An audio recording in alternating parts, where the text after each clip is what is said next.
Sir notes మేకింగ్లో information gather చేసేటప్పుడు గూగుల్లో search చేసేటప్పుడు చాలా కంటెంట్ వస్తుంది, అందులో ఏది ఇంపార్టెంట్ ఏది అన్ఇంపార్టెంట్ అని డిఫరెన్షియేట్ ఎలా చేయాలి? యాక్చువల్గా అసలు సివిల్ సర్వీసెస్ మన ప్రిపరేషన్లో బేసిక్ క్వశ్చన్ ఒకటి మనం డిస్కస్ చేద్దాం. నోట్స్ మేకింగ్ అవసరమా? అక్కడ నుంచి గూగులింగ్ దాకా నేను వ్యక్తిగతంగా నమ్మేది నోట్స్ మేకింగ్ అవసరం. మరి మీలో చాలామంది మనం ఈ గురుకులంలో గంటన్నర పాటు ప్రత్యేకంగా అసలు నేను నోట్స్ ఎలా తయారు చేయాలి అని క్లాస్ తీసుకున్నాను. అది ఈ పాటి మీరు విని ఉండవచ్చు. నోట్స్ చేయడము, నోట్స్ మేకింగ్ అనేది ఖచ్చితంగా అవసరం. ఉదాహరణ ఇది ఉంది, ఇది నా నోట్స్. యాక్చువల్గా ఇది కరెంట్ అఫైర్స్ మీద డైలీ నేను చదివే న్యూస్ పేపర్ మీద రాసుకునే నోట్స్. ఇదంతా నేను రోజు రాసుకుంటూ వెళ్తాను. నేను ఎందుకు రాయాలి అంటే నా కంటెంట్ ఇలా రాసుకుంటే క్లారిటీ వస్తుంది. నోట్స్ మేకింగ్ వల్ల ప్రధానమైనది అది. 2, ఇవాళ ఈ పేపర్లో చదివాను నేను, 4 రోజుల తర్వాత ఇదే హిందూ పేపర్ దీన్ని అప్డేట్ నోటి చెప్తాడు. ఇప్పుడు 4 రోజుల కిందటి న్యూస్ పేపర్ నేను చదివింది ఇక్కడికన్నా నేను ఆల్రెడీ రాసుకుని ఉంటే దానికి ఎడిషనల్గా ఇప్పుడు రాసుకోవచ్చు నేను. అందుకు నోట్స్ మేకింగ్ ఉపయోగపడుతుంది. ఏ ఎన్సీఆర్టీలోనో 6th క్లాస్ మీరు ఏదైనా నోట్స్ రాసుకుంటే దాని రెలవెంట్ పాయింట్ ఇంకోటి ఎక్కడో మీరు ఒక పుస్తకంలో చదివితే దానికి యాడ్ చేసుకోవచ్చు. అన్ని నదులు కలిసి సముద్రంలోకి వెళ్ళినట్టుగా అన్ని నోట్స్, అన్ని టెక్స్ట్ బుక్కుల్లో ఉన్న పాయింట్స్ అన్నీ కలిపి తీసుకుని ఒక చోట పెడితేనే నోట్స్ అంటారు. సరే, నోట్స్ ఎలా చేయాలి, ఎలా చేస్తే బాగుంటుంది అనేది ఎలాగూ నేను ఒక గంటన్నర క్లాసుగా ఈ గురుకులంలో చెప్పాను కాబట్టి అక్కడ చూద్దాం.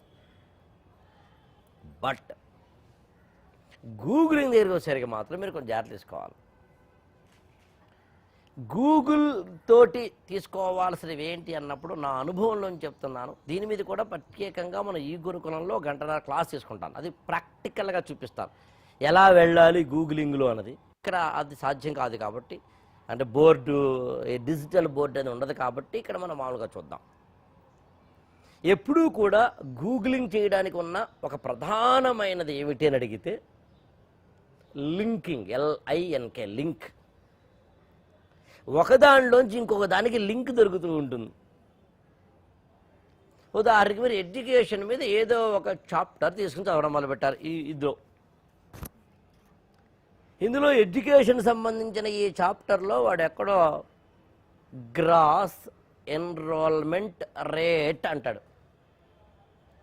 ఇప్పుడు gross enrolment rate in India అని అంటాడు తప్ప ఈ ఇండియా ఇయర్ బుక్లో గ్రాస్ ఎన్రోల్మెంట్ రేట్ అంటే ఏంటో, లేదా గ్రాస్ ఎన్రోల్మెంట్ రేషియో అంటే ఏంటో, టీచర్ పీపుల్ రేషియో అంటే ఏమిటో, నెట్ ఎన్రోల్మెంట్ రేషియో అంటే ఇలాంటివి చెప్పడు వాడు.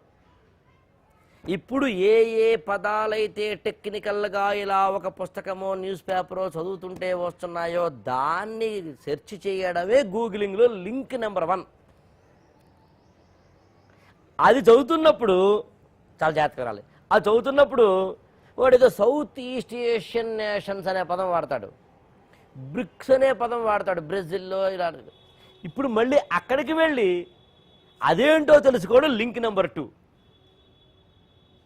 వాడు అక్కడంటాడు ఇండియా ఈ పలానా పారామీటర్లో 3rd ఫేజ్లో ఉంది, 3rd స్టేజ్లో ఉంది.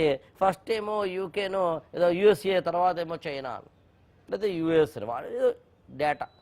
ఉదాహరణకి స్టార్టప్స్ సంఖ్యాపరంగా the largest number of startups are first in USA and next in UK, the 3rd one is India అన్నాడు అనుకోండి. ఇప్పుడు స్టార్టప్ అంటే ఏంటన్నప్పుడు గూగుల్ ఏం చేస్తాడు, వాట్ ఈజ్ స్టార్టప్ ఇండియా అంటుంది. అది లింక్ నెంబర్ 3. ఇప్పుడు జాగ్రత్తగా వినండి, మీరు లింక్ నెంబర్ 2ని దాటకూడదని డిసైడ్ అవ్వండి. నా పాయింట్ మీకు అర్థం లేదు. ఆర్ట్ ఆఫ్ గూగులింగ్లో నెంబర్ 1 ఏంటంటే లింక్ నెంబర్ 2 దాటకూడదు. లింక్ నెంబర్ 2ని దాటుతున్నావు అంటే నువ్వు ప్రమాదంలో పడ్డట్టు లెక్క.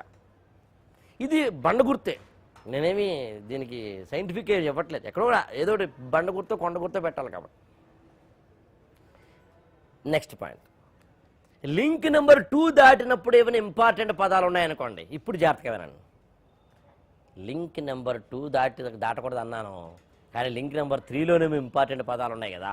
అప్పుడు ఏం చేయాలంటే అలాంటి ఇంపార్టెంట్ పదాలన్నీ ఇలా రాసుకోవాలి. ఇలా రాసుకోవాలి ఇంపార్టెంట్ పదాలన్నీ. ఇది లింక్ నెంబర్ 3 అనే దాంట్లోంచి వచ్చిన ఇంపార్టెంట్ పదాలు.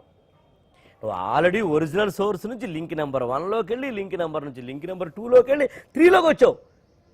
ఇది కూడా చేస్తే ఇల్లలుకుతూ ఈగ తన పేరు మర్చిపోయినట్టుగా నువ్వు కూడా అలా ఎక్కడ స్టార్ట్ అయ్యో మర్చిపోతావు. నువ్వు అందులో ఏం చేయాలంటే రాసుకోవాలి. దాన్ని లిస్టింగ్ అంటాం మనం. లింక్ నెంబర్ 2 స్టేజ్ దాటకూడదు. ఇది లిస్టింగ్. ఈ లిస్టింగ్లో ఉన్న వాటిని ఎప్పుడు మరి నువ్వు తీసుకోవాలంటే నీకు అప్పుడప్పుడు బోర్ కొడుతూ ఉంటుంది. అసలు అప్పుడప్పుడు ఏంటి, మనకి ఎప్పుడు కొట్టేదే బోర్ కదా. మన జీవితాన్ని ప్రేమిస్తేనే కదా, మనకి ఎప్పుడు ఏడుపే కదా, దుఃఖముతోటి మనం ఎప్పుడూ శోకముతోటి రోధిస్తూ ఉండేదాము. అందుకని ఓ సాయంత్రం పూటో మధ్యాహ్నం పూటో అమ్మ తిట్టిందో నాన్న కొట్టిందో, భర్తతోటో భార్యతోటో గొడవ వచ్చింది, అత్తగారు ఆడపడుచో కిసుక్కున నవ్వారు. ఈ స్వల్పమైన అనల్పమైన నీచమైన నికృష్టమైన ముష్టి మొదనష్టపు కారణములతో నీవు రోధించు సమయమున ఈ లిస్ట్ తీసుకో. ఈ లిస్ట్లో ఉన్న వాటిని గూగుల్ చేయి. ఈ లిస్ట్లో ఉన్న ఉదాహరణ ఇక్కడ అంటే మీకు ఇక్కడ ఏదో స్వైన్ ఫ్లూ అని రాశాను. లిస్టింగ్ ఇది, లింకింగ్ కాదు. సోషియో ఎకనామిక్ క్యాస్ట్ సెన్సస్ అని రాశాను. ఉజ్వల యోజన అని రాశాను. ప్రధానమంత్రి Vandana Yojana for pregnant women అని రాశాను. నేషనల్ న్యూట్రిషన్ మిషన్ ఏవో రాశాను నేను. టక్ టక్ అని గూగులింగ్ చేసుకుంటూ వెళ్తావు. నువ్వు నీకు తెలియకుండా ఏమవుతుంది, బోర్డంలోంచి జోర్డంలోకి వస్తున్నావు. అమ్మయ్య, గంట అయిపోయింది, 5 పదాలు అయిపోయినాయి, రాసుకున్నావు. ఇది అయిపోయింది, లిస్ట్ నెంబర్ లోవి అయిపోయినాయి, లింక్ నెంబర్ 3 లోవి అయిపోయినాయి. అర్థమవుతా మీకు? కాబట్టి లింక్, లిస్ట్. మూడవది వెరీ వెరీ ఇంపార్టెంట్ పాయింట్ ఏంటంటే లైనింగ్ అప్. లైనింగ్ అప్ అంటే అర్థం ఏంటి? ఇప్పుడు మీరు ఆల్రెడీ ఓల్డ్ క్వశ్చన్స్ కనుక చూస్తే ఇప్పుడు ఇలా పెంచుకుంటున్న ఈ లిస్టులోంచి లింకులోంచి ఉన్న వాటిని యూపీఎస్సీలో ఎప్పుడెప్పుడు ఎక్కడెక్కడ ఏదేది అడిగాడో లైనప్ చేసుకుంటాం. ఉదాహరణకి ఏదో నేషనల్ న్యూట్రిషన్ మిషన్ ఉంది, బేటీ బచావో బేటీ పడావో ప్రోగ్రామ్ ఉంది. మీకు గుర్తుందో లేదో, నేను 4 రోజుల కిందట బేటీ పడావో దానికి సంబంధించి క్లాసులో చెప్పాను. కానీ నా దగ్గర ఇన్ఫర్మేషన్ ఆల్రెడీ ఉంది కాబట్టి నేను క్లాస్లో దాన్ని ఎక్స్ప్లెయిన్ చేయగలుగుతాను నేను.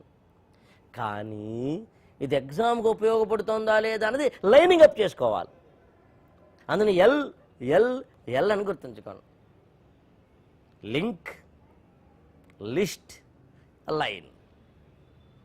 మామూలుగా మీకు పైప్ లైన్ అనే పదం వాడతారు మామూలుగా మీకు సాఫ్ట్వేర్ వాళ్ళు కానీ వాళ్ళు కంటే కొన్ని ప్రాజెక్ట్స్ని. అలా మీరు వాటిని 2009లో క్వశ్చన్ అడిగాడా, 2008లో క్వశ్చన్ అడిగాడా, ఓకే 2018లో క్వశ్చన్ అడిగాడా, అప్పుడు ఏమవుతుంది, నెక్స్ట్ గూగులింగ్ చేస్తున్నప్పుడు నువ్వు ఎక్కడ ఆగాలో, ఎక్కడ తగ్గాలో, ఎక్కడ నెగ్గాలో తెలుస్తుంది అనమాట. ఆ లాస్ట్ది చేయడం వల్ల అడ్వాంటేజ్ అది. ఇక్కడ ఇంకోటి కూడా ఉంది యాక్చువల్గా. మీరు ఒకసారి గూగులింగ్ చేయడం మొదలుపెట్టిన తర్వాత ఆల్రెడీ తెలిసిన ఉంటాయి, అంతే కదా ఎక్కడైనా. ఆ తెలిసినవి కనుక మీరు ఒక్కసారి కనుక రివిజన్ చేసుకుంటూ కనుక చేస్తే మీరు తొందరగా అయిపోతుంది. అట్లా సరే, అక్కడ నుంచి ఇప్పుడు మనం గూగులింగ్ చేస్తున్నప్పుడు మనకి ఏమైనా ఇతరత్ర పాయింట్స్ వచ్చినప్పుడు ఇంపార్టెంటో అన్ఇంపార్టెంటో సజెస్టివ్ రీడింగ్స్ అని వాడే ఇస్తుంటాడు. వచ్చినప్పుడు మనం దాన్ని చేసుకోవచ్చు. ఇక్కడ ఇంకోటి ఏంటంటే గూగులింగ్ చేస్తున్నప్పుడు అంటే మనం ఇంటర్నెట్ మీద ఆధారపడినప్పుడు అఫీషియల్ వెబ్సైట్స్ ద్వారా ఇన్ఫర్మేషన్ తీసుకోవడం మంచి పద్ధతి. ప్రెస్ ఇన్ఫర్మేషన్ బ్యూరో నుంచి కానీ, మినిస్ట్రీస్ ఉంటాయి, central government state government ministries కానీ, ఇవాళ ప్రతి ఒక్క పథకానికి ఆ పథకానికి సంబంధించిన వెబ్సైట్స్ ఉన్నాయి. అఫీషియల్ వెబ్సైట్స్లోకి వెళ్ళడం మంచి పద్ధతి. సర్వశిక్షా అభియాన్ ఉంది, అఫీషియల్ వెబ్సైట్ ఉంది. అలా అఫీషియల్ వెబ్సైట్స్లోకి వెళ్ళడం మంచి పద్ధతి. అవి ఎన్ని ఉన్నాయంటే కొన్ని వందలు ఉంటాయి. ఏ ఏ పాయింట్స్ మీద మీరు రీసెర్చ్ చేస్తున్నారనే దాన్ని బట్టి ఉంటుంది. వాటిని తీసుకుంటే సరిపోతుంది. ఇక్కడ ఇంకో విషయం కూడా చెప్తాను. మీరు ఎప్పుడూ సివిల్స్కి ప్రిపేర్ అవుతున్నప్పుడు something of everything of something అని గుర్తుంచుకోండి. మామూలుగా మీకు ఇంగ్లీష్లో quotation jack of all trades master in none అని ఉంటుంది. నేనేమంటానంటే jack of all trades master of all trades, or jack of all trades master of some trades, అది యూపీఎస్సీ నినాదం. దాన్ని నేను చెప్పినట్టుగా something of everything, but everything of something, depending on the situation. కొన్నిటికి అన్ని విషయాలు తెలియాలి, కొన్నిటికి కొన్ని విషయాలు తెలిసి సరిపోతుంది. అది నేను చెప్పిన మూడో దాంట్లో లైనింగ్ అప్లో ఉంటుంది. యూపీఎస్సీ తోటి మీరు లైన్ చేసుకుంటూనే ఉంటుంది. ప్రిలిమరీకి సాధారణంగా మీకు సంథింగ్ ఆఫ్ ఎవ్రీథింగ్ ఉండాలి, మెయిన్స్కి ఎవ్రీథింగ్ ఆఫ్ సంథింగ్ ఉండాలి. దాన్ని ఇంటెన్సివ్ ఎక్స్టెన్సివ్ రీడింగ్లు అంటారు. ఇంటెన్సివ్ రీడింగ్ ఏమో ప్రిలిమరీకి ఉండాలి, ఎక్స్టెన్సివ్ రీడింగ్ ఏమో మెయిన్స్కి ఉండాలి. ఇది ఆలోచించుకునే విధానం, ఇది చదివే విధానం. ఇక్కడ ఇంకోటి కూడా నేను చెప్తాను. చాలామంది ఏం చేస్తారంటే పుస్తకం ముందేసుకుంటారు, చదవడం మొదలు పెడతారు. సరైన చదవడానికి గంట పట్టింది సార్ అంటారు. ఎప్పుడు అలా స్టేట్మెంట్ ఇవ్వకండి. గంట పట్టిందా అరగంట పట్టిందా కాదు, ఆ మ్యాటర్ ఇక్కడ పట్టిందా లేదా అందు పాయింట్. ఒకసారి వెంటనే అయిపోతుంది, ఒకసారి 2 గంటలు పడుతుంది, నష్టమే ఉంది. Whether you are learning or not, time frame పెట్టుకోకూడదు. ఎప్పుడు వచ్చామని కాదన్నయ్య, బుల్లెట్ దిగిందా లేదు పాయింట్. అందున బ్రహ్మోత్సవం సినిమాలో డైలాగ్ ఉంటుంది, అలసిపోయేంత వరకు వెతకు, అర్థమయ్యేంత వరకు వెతికంటాడు. దాన్ని నేను యూపీఎస్సీలో ఏమంటానంటే అటెంప్ట్స్ అయిపోయేంత వరకు కాదు, ఐఏఎస్ అయ్యేంత వరకు చదువు. అటెంప్ట్స్ అయ్యేలోపే ఐఏఎస్ అవ్వాలి, లేకపోతే అవసరమైతే యూపీఎస్సీని అడిగినా సరే నేను అటెంప్ట్ ఎక్కడ తెచ్చుకో. ప్రాణాలని, భర్త ప్రాణాలని సావిత్రి యముడిని అడిగి తెచ్చుకోలేదు, కాబట్టి ఇక్కడ కూడా వస్తాయి.